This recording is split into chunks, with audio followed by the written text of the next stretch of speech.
So we're going to start with a discussion of Gifford School, and we have given this about a half an hour of time. I think that's all it's going to take. Here's the and I see that Gifford's attorney, Jonathan White, is here. And Jonathan, I expect you're going to give the presentation. Yes, I am. Maybe what we should do is just introduce ourselves for the record. I'm Al Adelot, I'm the chairman. Steve Oppenheimer. Roy Chattelbash. I'm David Reynolds. Joe Lee. Right. And we're here to discuss some changes that have been made since the planning board held a hearing, the site plan review hearing, and issued a COA. No changes been made with Proposed. Yeah. Right.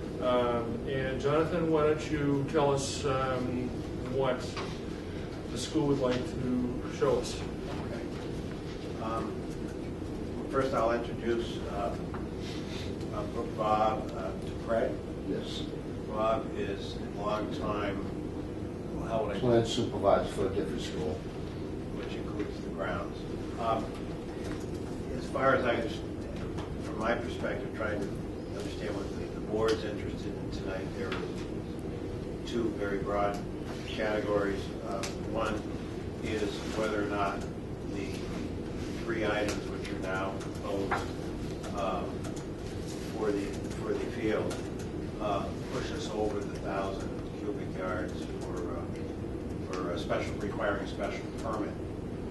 And the second is just to walk you through other information about the site, what's planned for it and what's not planned for it. I understand David has an email, so I haven't seen that. I've addressed in a letter today with a couple of letters attached why I think we're probably not even above 900 at this point. But I wanted to make we can go there, but I wanted to make a proposal tonight. I've described, and I'll go into what's proposed, but basically it's putting in irrigation with a ditch which we can go through it, with a blade slices in it and pulls the lines through the soil. Rake it out because it's already been graded and ready for seed. We'll do a final rake out to get stones seeded, and then plant trees and plants in accordance with this planting plan which the board has had. But we can go there, but what I was going to suggest, what I'm suggesting tonight is the Gifford School would be willing to stipulate that any further earth movement going forward after the three things we're looking to do this spring would automatically trigger a special permit. Would be willing to stipulate on the record. So that's an offer just to kind of cut through this, but I'm happy to walk through why it's our opinion that we're still substantially below 1,000, so I'd be happy to go there. Okay, walk through that out. Well, I think you have it in your letter. Yes, I do. And if I'm reading it correctly, it says that you've done calculations and your consultant, or the school's consultant, thinks that this sprinkler work would require moving about 19 cubic yards of material. Do I read that correctly? No, the 19 is the plantings. Oh, that's plantings.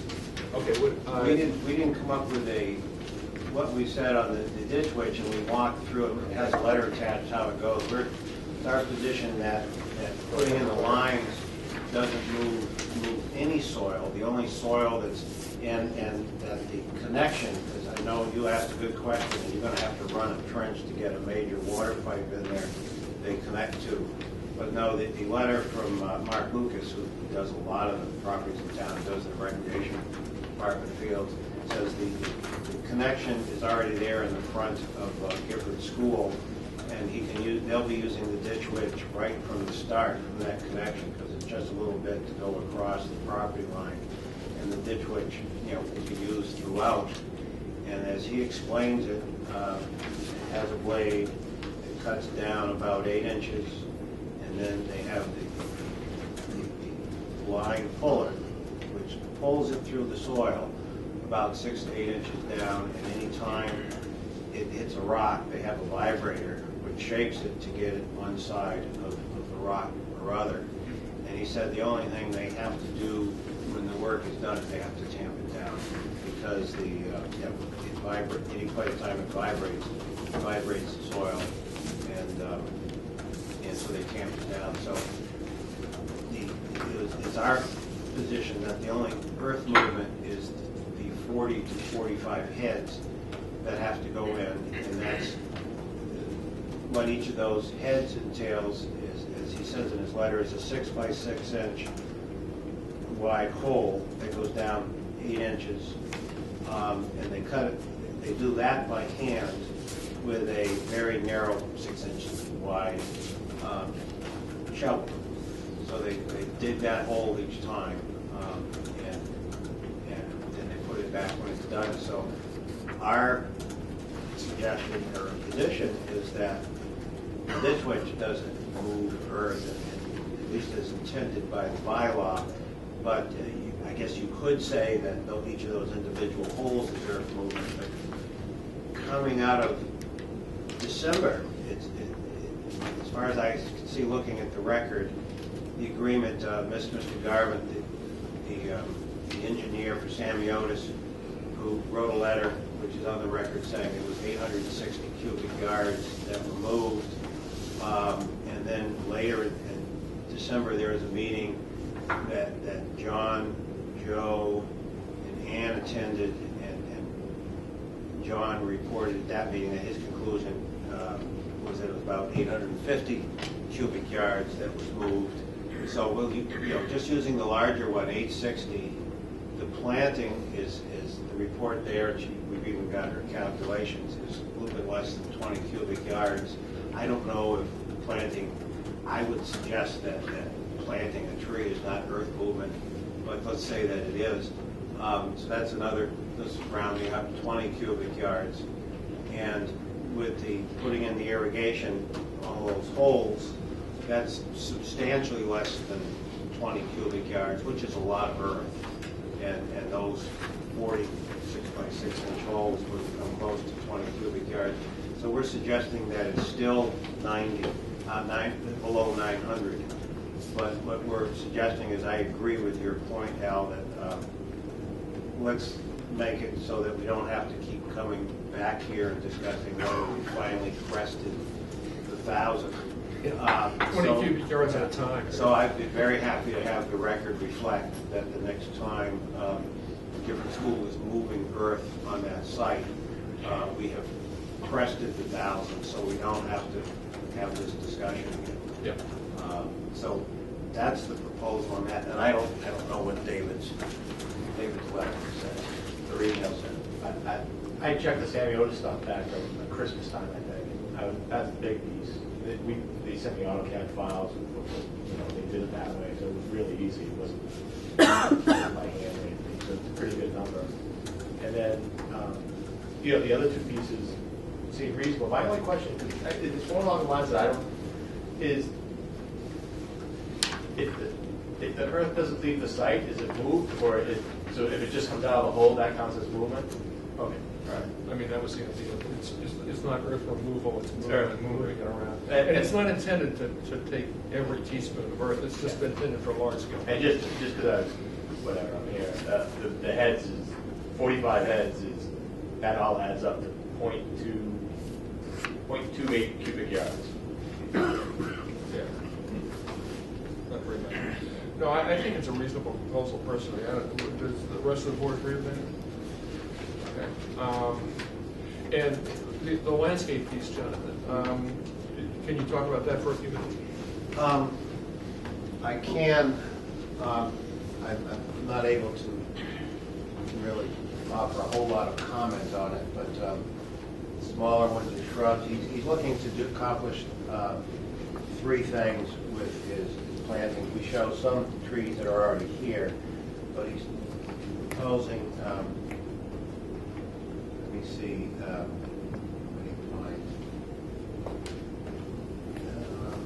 a lot of these are pines. Let me see, Norway spruce. I'm having trouble reading, but most of these are pines. Right here, pines, and these are shrubs. Over here, more shrubs, a couple pines, and an AR is a sunset maple. And over here are some more shrubs and some more maples. His goal are threefold, and we have here as well, to further screen the site from the road, although when the grass grows up, it's going to be a nice looking site. But I think the board would like to see some screening there, if that's the case. An unanticipated result, when they did the new building, they did not expect to get this lot. So you see some condensers up there. They'd like to hide the air conditioning condensers to passers-by, so that's why you see a couple of these TP. In fact, it might be better for this if I right up in front of you. So they have some air conditioning condensers. They have some new trees. That's the TP. Okay. TP is the giant, the green arborvitae, giant green arborvitae. Oh, yeah, that's right. New trees and the T. Now, Tim has suggested substituting spruce or fir for the pines, and we're willing to do that.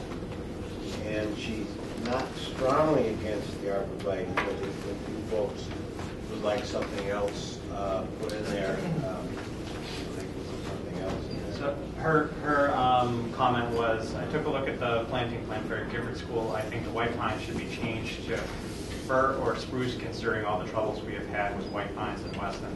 I also do not love the arborvitae, but feel less strongly about these since they are less conspicuous from the street.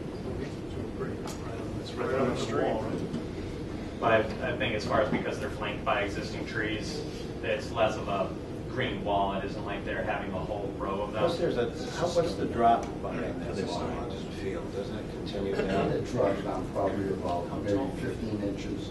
The embankment's right up on the wall. Okay, so 15 more inches beyond the wall. Yeah, and there's a large ledge factor right there, so you're limited on what you can grow there. You have a So if the board wants something, they have a very strict budget. They haven't raised the money yet. But yeah, they could substitute something else if the board doesn't want. Yeah, we're open to suggestions. One of the things that we've planted in the past as an alternative to arborvitae that seems to have done well is Leland spruces, or Leland cypresses. And that actually might do the job better because they actually become denser. Arborvitae tend to be straight up and down, whereas the cypresses tend to blend together. So when you get a row like that, for example, it turns into a solid, they grow together and turn into a solid screen. So that might be a suggestion. Yeah, and that's probably, I don't know trees, but it's probably fine unless they're like gold. No, it shouldn't be expensive. Bob, do you know what's being accomplished here? out of the area right here. Yeah. Try to shield the existing garages there. That was the purpose of that, was to try to shield this pre-existing garage that we're going to use as an annex, just to store, some school items. Right there. Yeah. Yeah, we're just trying to shield the front of that, because Right. just trying to take the vision out of it. That's what we've been told. When you get more money, it might be nice to put more plants in that area. Absolutely. I'll bring that to the director first. Because you can really see that from the What we've done here, just so we know, is we created this fence line where John has set Macy's out of that, is a 4-foot fence with the dividers in it. so it's all black. So that was something we did develop as well. One thing I better tell you, and I have to cut it over here. They have the garden here, which is the low spot. Kids use the garden, Yes, the vegetables and stuff. It's the low spot, so if there's any place, you know, the whole sheet, if there's any sheet runoff, I guess it collects right here, that's below the street. They thought it was a good opportunity to move the garden here, but if that's going to get us in trouble. It's across the property line. But putting a vegetable garden there, we'll keep it over here. But I think there's a vegetable garden's an exception to earth movement. I don't know. But if we're going to have trouble, we'll just keep it off that corner. Yeah, it's a vegetable garden. Yeah, I know. We use the vegetable garden part of the curriculum, as well as the vegetables coming to the kitchen. Yeah. We actually use them part of our lunch program. Let's make So it's that, part of, let's make that part of the deal, part of the, part of tonight's deal. Because you still got 100 yards to play with, so. Go crazy. Yeah, go crazy with A lot of vegetables. vegetables. All right, so our suggestion then is white pines or spruces instead of the, I'm sorry, spruces or what was it? Firs instead of the white pines, and take a look at Leland cypresses instead of the arborvitaes. Just as far as the spec, that's.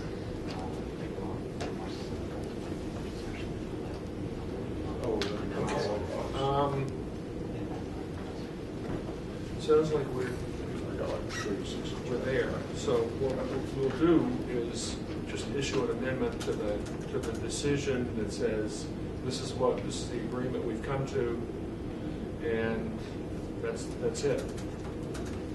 Okay. And I can walk you through the narrative, or just leave the narrative as establishing. The narrative is describing what the school has in mind. Well, it describes. It starts off saying what we're not going to do on the field, just to give you some assurances. Why don't you do that? That sounds like a good idea. On 3, it says there's not going to be any bleachers there. There'll be no buildings there. There's no formal playing field. You're not going to see any formal laid out playing field. It's just an open recreation area. Tennis courts or baseball diamonds. And there's no freestanding lights to light the field. I understand there is a light, pre-existing light on that garage out back.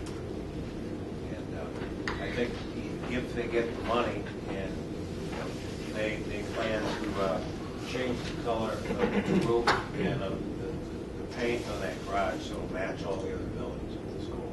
Okay. But that's financially dependent. So beyond that, the next question I addressed was to what uses will the recreation field be put?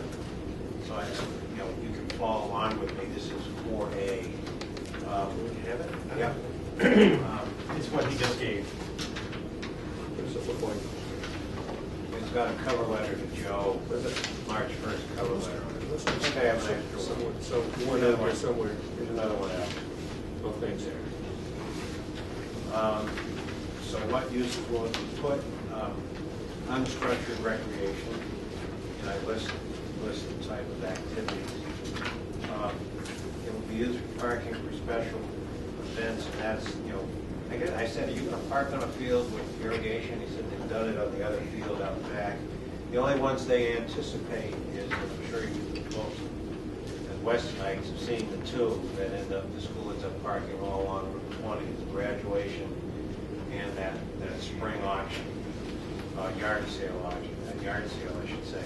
Those two, they expect to try to get cars to park on the field to get them off of Route 20. Beyond that, they have no expectation of using the field, but if there's ever a big event, they would plan to get them on it. Well, the only suggestion I'd make there is that there be some kind of method set up for getting cars on and off the site when that happens.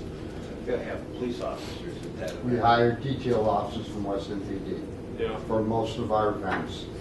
most of it. Well, when we have the graduations in the yard sale, because trying to get onto Route 20, and Yeah. we all know it's an interesting journey to get off, probably on Route 20. When they're parking on Route 20, for Correct. example, for the auction, then it's off-site, and people are taking their chances in the right-of-way. Once you get them on-site, now you gotta get them on and off. And Well, we it's- typically do it out, and just say we call up Weston PD, and we always take a direction from the police department of what we should and what we shouldn't do when we're using Route 20. But I We think need their permission we first. want a condition, put that in Okay. as a condition. Because otherwise it could backfire on you if there's not some way to, if there are a number of cars parking on that field and they're trying to get in and out, and they're also trying to get in and out the other driveway. Yeah. So That could be a problem. So you would make it's almost a financial decision one way. You have 2 police officers. If you park both places, you need 2. Correct. So the alternative is just leave them out on the street. So you guys make that decision. Absolutely. Right. Absolutely. Is there a limit as far as, is it the overall use of that field for parking? Or is there a limit? I'm just trying to figure out from an enforcement perspective, something that can be worked into. Well, The decision. your bylaws say that the one area you get into is to make sure there's on-site movement and sufficient parking on site to handle the school. So I can tell you, there's absolutely no proposal to increase the number of cars coming onto the site. So the only thing having this space does is it allows you to get more cars off the street. So we're Except adding it's to special events. Yeah. And we're talking about special events, you have graduation, Yeah, the auction. And so then it is a special situation. And what I'm hearing is that currently there's not enough room on site to handle the special event of parking. So that's why, I think it's a good thing to try to do that. I'm just saying, from the perspective of sort of public safety, if you're going to park, I'd say more than 20 cars on that site, for a particular event, then probably some sort of control. It wouldn't have to be a policeman, just somebody to help people get on and off. Yeah, you could have on the second site, you could have a non-policeman with an orange vest. You could. I mean, Like Fenway Park. I tell you, since I've been there, I've always hired detail officers, 2 of them. Always 2 officers. 1 on the grounds, 1 out on Route 20, because of the fact of them traveling off the Gifford property onto 20. We've been advised it's a state highway, we're not allowed to be out there, so we give that responsibility to Weston PD. And since I've been there over 10 years. We've always had police officers for all the details. We all know Route 20 is. It's a drag race up and down 20. So Al, I do provide quite a bit of police coverage there. Okay. But if you want to amend it, absolutely, the school's absolutely on board with that. all right. We've always done that. The question from Joe was, what is the trigger? And I would suggest maybe 20 cars, something like that. I don't know what the proper trigger is. I don't know how to react to it. Well, I mean, the one way of dealing with it is saying that parking of 20 or more vehicles requires some sort of traffic management plan and identifying how it would be implemented. Okay. That's a good Absolutely.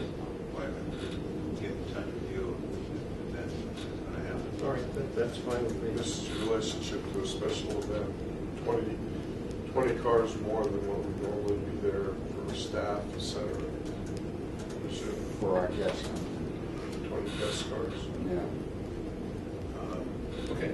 Next one, we just pointed out, C, that field will probably get some more use in the summers because the same students go there and they spend more time outside.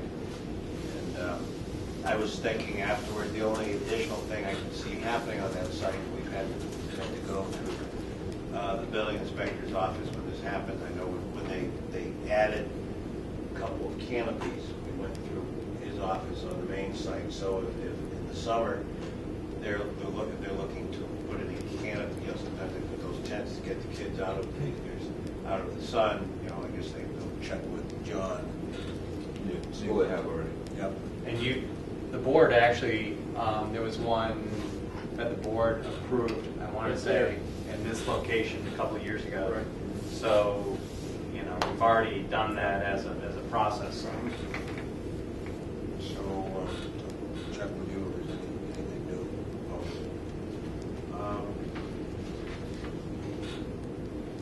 And it's D talks about possibilities. You know, you may occasionally get some cars parked, not on a regular basis, but along this driveway. What they did, and this is reported, well, this was done as of December, so it was part of what they told you about then. I understand, I wasn't there. There used to be a berm along this property line and a fence on top of it, a privacy fence. When they got this, when they purchased this property, they moved the fence right here, so it provides screening for these houses. In fact, I'm told secondhand that I don't think that this is the gentleman that they purchased the property from. I don't know if there's been any communication with him. He has a nice rise here with a great screen already. I'm told secondhand, and Bob could probably tell me this owner is very happy. Yes, with the way it turned out. we were asked by Diane if we could assist her on trying to, somehow marry these fences together. So it's a wooden cedar stockade fence. So we accommodated, we brought the fence, as you can see, right here. We brought the new fence and we married it together. And it's the same type of fence she had. And as Jonathan said, we took it from here, brought it over here. And we also cleaned up this section right here, which belongs to her, as a neighbor gesture. Okay. She was very supportive of it. So there's no specific plan right now, but we thought we would bring it up. They may, you may find that a maintenance truck or something is parked here. The only time they anticipate doing anything with the field is on those huge events. So you may see a couple vehicles parked here. There may be occasionally a car parked along here, but it's I know under limited plan approval, we're supposed to screen it from the neighbors, and that has been done. So that's a possibility down the road, but nothing. Then we're just pointing out in Roman numeral 5 that none of this is going to result in any additional traffic in the school. It's going to be the exact same function right there. That you're not going to say, oh, great, we can bring a whole bunch of new students on, or we can start having competitive athletic events. No, it's just, this is not going to be a competitive, maybe they'll have ultimate frisbee, something like that there, but team sports, no. And the only other thing I did was on drainage. From what I understood, drainage was discussed in December when you talked about the fact that the field had been graded, and they had met prior to your meeting in December with Richard Sweeney, who had asked that until the grass came in, that hay bales be put there, and the hay bales were put along the edge of the road, and they're still erosion. So it's my understanding that you folks looked at drainage in December, and obviously what we're doing now will just improve the drainage, because now that the grass and even the trees will improve the drainage, slow it down. And that's the extent of the narrative. Okay, great. Anybody have any comments? Dave, anything more to add? No? Okay. No? Everybody okay? Good. I think we're all set. Pretty John. close. How about comments from the audience? Good. Any comments from the audience? Guess not. Surprise. Okay. Thanks a lot, Jonathan. Thank you. Appreciate it. Thank you. Thank you. On behalf of the Gifford School, thank you. Thank you, gentlemen, for your time. Appreciate it. Good night. Dave, thank you. Thank you so much. Especially for taking us twice. Dave, thank you so much for your time. Kim. John, thank you for your time. See you soon. John? Yeah, see you soon. No, sorry. Thank you, John. Okay. I know we just said you go. No, take- David, I think we're done on civil engineering. So, Every major Boston sporting team's playing. okay. Tomorrow night, UMass Lowell. Oh, yeah. You guys full. How about their opponent? Frozen 4. Who cares about Yale? Hello? Yeah. Where are you going with pom-poms? Is Lowell playing Yale? There you go. Nice to see you again. Did you hockey? Yes. So So you've taken back everything. my wife takes you for a half hour. Oh, yeah. We went to the two games in Manchester. If it had been Philadelphia, we would have gone out, not traveling to Pittsburgh. Well, may the best team win. Yeah.